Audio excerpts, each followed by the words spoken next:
तो चलिए आज बात करते हैं जीवन के उन पैटर्न्स के बारे में। वो पैटर्न्स जो बार बार दोहराए जाते हैं और हमें जैसे पीछे खींचते हैं। आज हम ये समझेंगे कि कैसे हमारे सबकॉन्शियस प्रोग्राम्स हमारी असलियत को बनाते हैं और सबसे ज़रूरी बात, हम उन्हें अपनी मर्जी से बदल कैसे सकते हैं। चलिए इसी एक पावरफुल थॉट से शुरू करते हैं। पता है, इसमें एक बहुत गहरी सच्चाई छुपी है जो हमारे सबसे जिद्दी संघर्षों की जड़ तक जाती है। ये सिर्फ एक कहने की बात नहीं है, ये एक इमोशनल रियलिटी है जिसे आज हम परत दर परत समझने वाले हैं।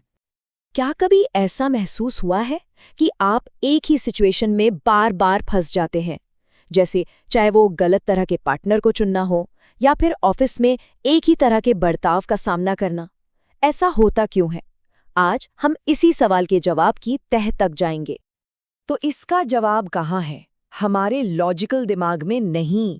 इसका जवाब है हमारी सबकॉन्शियस इमोशनल प्रोग्रामिंग की छिपी हुई दुनिया में। ये उन अनदेखे धागों की कहानी है जो हमारी जिंदगी को कंट्रोल करते हैं और अक्सर हमें पता भी नहीं चलता। इसे कहते हैं इमोशनल ब्लूप्रिंट। इसे ऐसे समझिए जैसे ये एक ऑपरेटिंग सिस्टम है जो बचपन में हमारे माता पिता के साथ हमारे रिश्तों से हमारे दिमाग में इंस्टॉल हो गया, और अब यही ऑपरेटिंग सिस्टम हमारे सारे अडल्ट रिलेशनशिप्स को चला रहा है। चलिए इसे एक आसान से उदाहरण से समझते हैं। मान लीजिए आपको हमेशा से ये लगा कि आपके पिता आप पर बहुत हावी रहते थे और आपने उस भावना को कभी सुलझाया ही नहीं। तो होता क्या है, यही सेम पैटर्न आपकी जिंदगी में किसी और चेहरे के साथ वापस आ जाएगा। हो सकता है आपका बॉस ठीक वैसा ही निकले, या आपका पार्टनर, या शायद आप खुद ही अपने सबसे बड़े दुश्मन बन जाएंगे। और यहीं पर है सबसे ज़रूरी बात। सिर्फ ये जान लेना कि प्रॉब्लम क्या है वो काफ़ी नहीं है। आप सिर्फ सोचकर इस पैटर्न को नहीं तोड़ सकते। ऐसा इसलिए क्योंकि ये जो इमोशनल पैटर्न्स हैं वो लॉजिक से नहीं बदलते। वो तो एनर्जी की एक खास फ्रीक्वेंसी पर, एक खास वाइब्रेशन पर काम करते हैं। तो अब हम उस राज से पर्दा उठाते हैं जो हमारी हकीकत को असल में बनाता है। ये सब कुछ उन छिपी हुई एनर्जी के बारे में है जिन्हें यिन और यांग कहा जाता है, जो हम सबके अंदर लगातार एक डांस कर रही हैं। अब ये यिन और यांग कोई कॉम्प्लिकेटेड स्पिरिचुअल टर्म नहीं है, ये हमारे अंदर के इमोशनल ट्रेट्स हैं। यिन है फेमिनिन एनर्जी, जैसे देखभाल करना, चीज़ों को अपनाना, और यांग है मैस्कुलिन एनर्जी, जैसे एक्शन लेना, लक्ष्य की तरफ बढ़ना। और हम सबके अंदर ये दोनों ही एनर्जी मौजूद होती हैं। तो देखिए, जब इस एनर्जी का बैलेंस बिगड़ता है तो क्या होता है? अगर एक पुरुष में यिन यानी स्त्री ऊर्जा ज़रूरत से ज़्यादा हो तो वो ऐसे लोगों को अपनी तरफ खींचेगा जो उस पर हावी हों।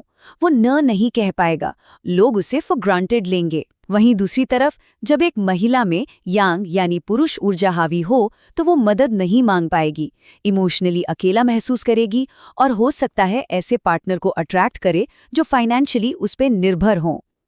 सच तो ये है कि हमारे रिश्ते एक आईने की तरह होते हैं। वो हमें ठीक वही चीज़ दिखाते हैं जो हमारे अंदर कहीं अधूरी रह गई है। और ये जो एनर्जी का असंतुलन है, ये हमें कहीं और से नहीं बल्कि अक्सर अपने माता पिता से ही विरासत में मिलता है। और ये कोई एक पीढ़ी की कहानी नहीं है, ये एक ऐसी विरासत है जो पीढ़ियों तक चलती है। सोचिए, एक बहुत ज्यादा दबदबे वाली यांग ऊर्जा की माँ अनजाने में अपने बेटे की यांग ऊर्जा को दबा देती है। फिर वही बेटा जब बड़ा होता है तो इसी अधूरेपन को अपनी जिंदगी में बार बार जीता है। और अगर इस चक्र को तोड़ा ना जाए तो ये आने वाली 5 पीढ़ियों के भविष्य पर असर डाल सकता है। तो सवाल ये उठता है कि क्या हम इस चक्र में हमेशा के लिए फंसे रहेंगे? जी नहीं, बिल्कुल नहीं। अब हम बात करते हैं समाधान की। अब हम जानेंगे कि कैसे इस कोड को रीराइट करके अपनी कहानी को एक नई दिशा दी जा सकती है। बदलाव का सबसे पहला और सबसे पावरफुल टूल है अपना इमोशनल स्टैंडर्ड सेट करना। इसका मतलब बहुत सीधा है, आज इसी पल ये फैसला करना कि आप कैसा महसूस करना चाहते हैं और कौन सी ऐसी भावनाएं हैं जिन्हें आप अपनी जिंदगी में अब एक पल के लिए भी बर्दाश्त नहीं करेंगे। ये एक तरह की घोषणा है। तो अपनी फ्रीक्वेंसी को अपग्रेड करने के लिए ये 3 बहुत ही सीधे साधे कदम हैं। पहला, अपना स्टैंडर्ड तय करें। आज ही ये फैसला करें कि बेबसी या गिल्ट जैसी भावनाएं अब आपके लिए एक्सेप्टेबल नहीं हैं। दूसरा, एक बेहतर भावना को चुनें। इसे अतार्किक सकारात्मक सोच कहते हैं। इसका मतलब आंखें बंद करना नहीं है। इसका मतलब है उस एहसास को चुनना जो आपको अपनी सच्चाई जैसा लगे, भले ही बाहर के हालात कुछ और ही क्यों ना कह रहे हों। और तीसरा, अपना कंफर्ट जोन बदलें। उन लोगों के साथ समय बिताना शुरू करें जो पहले से ही उस एनर्जी में जी रहे हैं जिसे आप पाना चाहते हैं।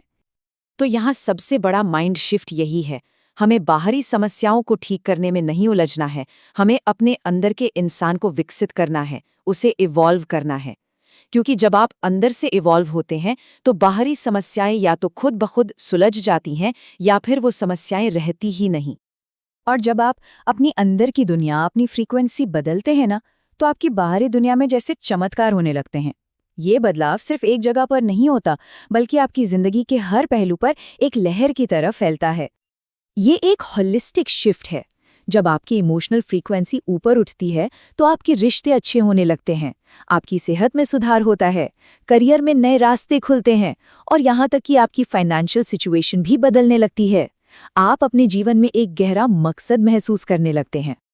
तो इन दोहराए जाने वाले पैटर्न्स को एक सजा या कैद की तरह देखना बंद कर दीजिए। वो असल में सिग्नल है, एक कंपास की तरह, जो आपको बस ये बता रहे हैं कि आपके अंदर किस हिस्से को प्यार और विकास की जरूरत है। वो आपको घर का रास्ता दिखा रहे हैं। तो आखिर में सवाल ये नहीं है कि आपकी किस्मत में क्या लिखा है, असली सवाल तो ये है कि आप अपने लिए कौन सी हकीकत बनाना चुनते हैं, क्योंकि शक्ति आपके पास है और चुनाव हमेशा आपका ही है।